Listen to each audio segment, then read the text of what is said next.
আমরা চট্টগ্রাম কক্সবাজার মহাসড়কটি দ্রুততম সময়ের মধ্যে 4 লেনে দেখতে পাবো বিদায় নিশ্চিত হচ্ছি।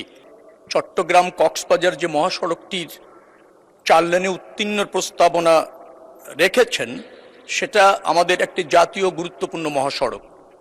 ইতিমধ্যে চট্টগ্রাম কক্সবাজার মহাসড়কটি 4 লেনে উন্নীত করার পরিকল্পনা গ্রহণ করা হয়েছে।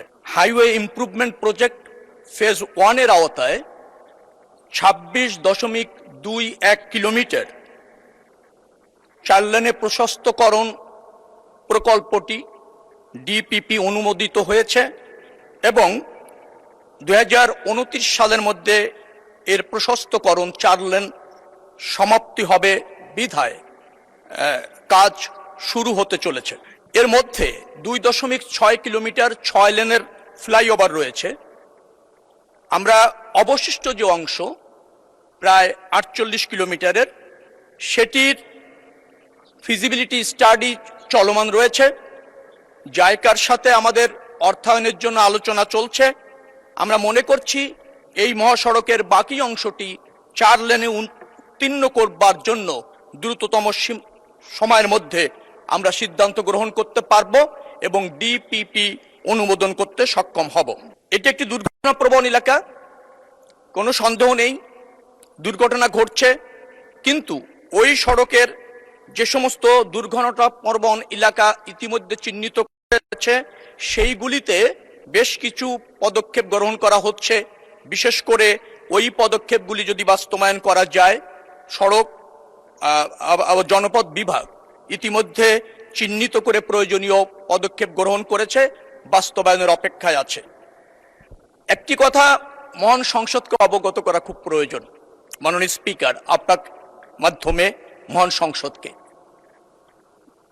সড়ক পরিবহন ও সেতু মন্ত্রণালয়ের অধীনে 23,000 কিলোমিটার সড়ক মাত্র, যার মধ্যে আছে জাতীয় মহাসড়ক, আঞ্চলিক মহাসড়ক, জেলা মহাসড়ক। এভাবে আমরা দেখি 4 লাখের উপর সড়ক আছে যেটা স্থানীয় সরকার মন্ত্রণালয়ের অধীনে। সিটি কর্পোরেশনের সড়কগুলি সিটি কর্পোরেশন করে, পৌরসভার সড়কগুলি মেরামত, সংরক্ষণ, সংস্কার পৌরসভা করে। কিন্তু আমাদের অনেক সংসদ সদস্য আছেন, তাদের প্রস্তাবনার মধ্যে এবং তাদের ডিও লেটারের মধ্যে সবই সড়ক পরিবহন মন্ত্রণালয়ের অধীনে নিয়ে আসেন।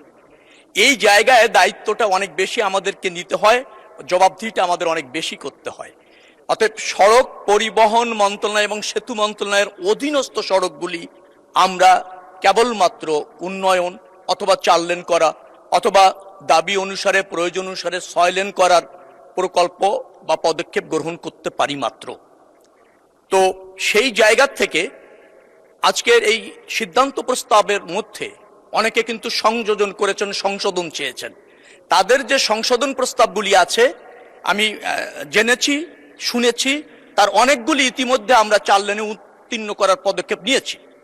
অতএব তারা যদি ব্যক্তিগতভাবে যোগাযোগ করে, ডেফিনেটলি তাদের এই সংশোধন প্রস্তাবের মধ্যে যে সমস্ত সড়ক 4 লেন করার প্রস্তাবনা এখানে উপস্থাপন করেছেন তার অনেকটা সমাধান হবে। অতএব যেহেতু চট্টগ্রাম কক্সবাজার মহাসড়কটি 4 লেনে উত্তীর্ণ হওয়ার জন্য 26 কিলোমিটার ইতিমধ্যে ডিপিপি অনুমোদন হয়ে কার্যকর হতে চলেছে, বাকি অংশ ডিপিপি অনুমোদন হবে, ফিজিবিলিটি স্টাডি চলছে, জায়গার অর্থায়নও নিশ্চিত করা হচ্ছে, আলোচনা চলছে। অতএব আমরা চট্টগ্রাম কক্সবাজার মহাসড়কটি দ্রুততম সময়ের মধ্যে 4 লেনে দেখতে পাবো বিদায় নিশ্চিত হচ্ছি। অতএব সম্মানিত বা মাননীয় সংসদ সদস্যকে আমি অনুরোধ করব, সিদ্ধান্ত প্রস্তাবটি যেহেতু আপনার কাজ শুরু হয়েছে, প্রত্যাহারের জন্য বিনীত অনুরোধ রাখব।